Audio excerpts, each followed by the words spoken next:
Welcome, Rabbi. So, just to give you some background, Rabbi Doron Perez is the executive chairman of the Mizrachi World Movement, a position he has held since he returned to Israel in 2014 from Johannesburg, South Africa. He made Aliyah at the age of 18 and studied for a decade in some of Israel's leading yeshivot. He is a sought-after speaker and scholar in residence. Rabbi, again, thanks for being here with us. Absolute pleasure. I actually studied in Yeshivat Beit El, which is the home, of course, of Arutz Sheva and Basheva, so it's an honor to be at this conference. Yes. Dudi, You've got a fan club. That's great.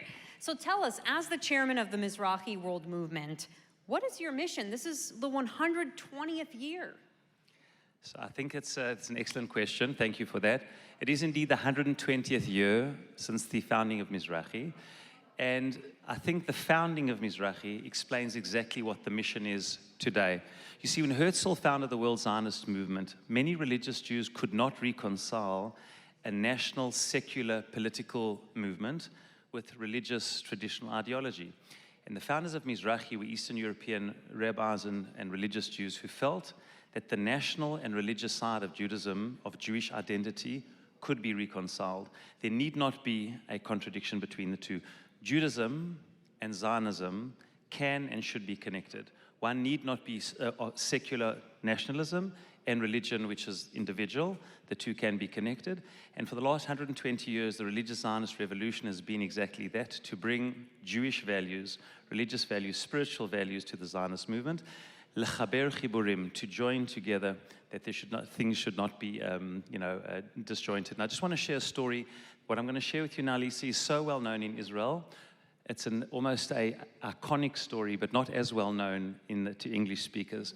There was a very well-known leader of the Mizrachi movement, the head of the National Religious Party many decades ago, Dr. Yosef Burg. And he was asked by a journalist the following question. He said, in the equation religious Zionist, Dati Leumi in Hebrew, which is more important, the religious, the Jewish, or the Zionist, the national? And of course, whenever journalists ask a question, there's a headline there. Someone was trying to catch him out. If he would have said the most important thing is Dati, religious, then they would say, you see, these Mizrachi people, they're religious, but they're second-class Zionists. They're not real Zionists. Only if Zionism fits into religion, but they're really firstly religious. If you would say that Zionism is first, then the religious Jews would say, well, they're second-class religious Jews because they're really Zionists and religion fits in. So he thought to himself, and he said as follows, in the equation of religious Zionist, what is the most important? And he answered, I think, brilliantly. He said, the dash which joins them, the hyphen which joins them. There is no contradiction between the two. Judaism and religion, the national religious, can be worked together, and that is the mission of Mizrachi, which actually stands for Merkaz Ruchani, a spiritual center. It's an acronym for a spiritual center, and to be a center which brings Jews in Israel and around the world to its deep roots of Jewish and Zionist identity. Thank you. So in a time when anti-Semitism is on the rise, how do you stay connected to the Zionist movement and to Jews worldwide? I think one of the most profound things we're seeing, and it was touched on earlier in the last decades, is how the virus of anti-Semitism is now taking on a new type of form, just like we've had the plague of corona going from alpha to beta to delta to omicron. So too, anti-Semitism, a virus, seems to take on different forms and in different situations.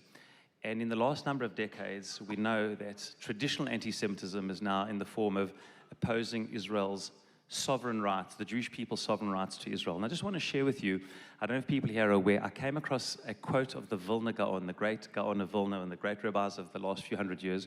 He said the most brilliant thing, which was said 200 years ago, more than 100 years before the Zionist movement. He said the following thing. He said traditional anti-Semitism is always divided into two categories. Those who wish to destroy the Jewish people physically, Am Yisrael. God forbid, the only good Jew is a dead Jew, God forbid, from Haman all the way through to Hitler. It doesn't matter what the Jews believe. If there's Jewish blood, God forbid, they should be destroyed. And the second type, of course, was, let's call it spiritual anti-Semitism, religious anti-Semitism.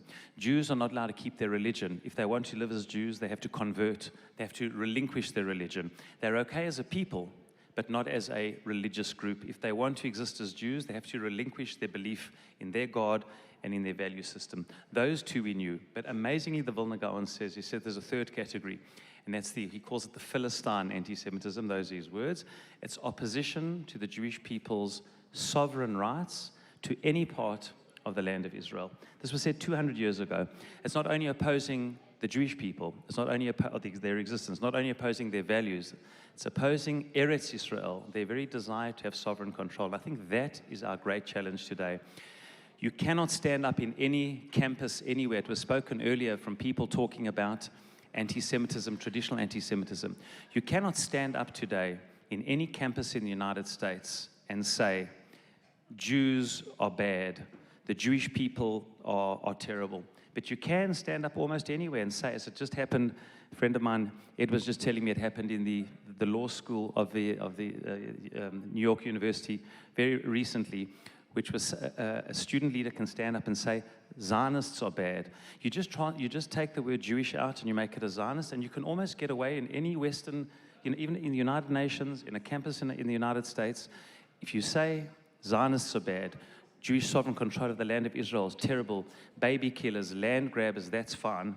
So the challenge we have today is showing that the legitimate rights of the Jewish people to have sovereignty in their own land is 100% legitimate. It's part of Jewish identity, and it dare not be discriminated against.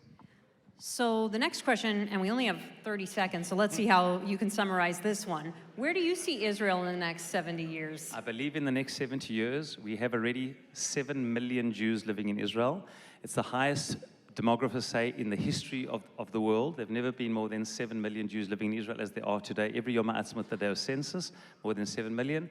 I believe that those numbers are going to grow, and I believe the Jewish and Zionist identity of the state of Israel, meaning the roots of the state of Israel, will be deeper connected to its Jewish roots, and I think it'll be a center for Jewish life and inspiration to all Jewish communities around the world. Thank you, Rabbi. Thanks for being here with us. Oh, we have 9 seconds. Anything else you want to say? It's an honor and a privilege, and again to Dudu and to Dudi for your vision. Yashar koach to you, and please God, every single year, not only in Yerushalayim but in New York, to constantly bring the feeling of Torah Eretz Yisrael to communities around the world. Well done to you, Dudu. Thank you. Thank you.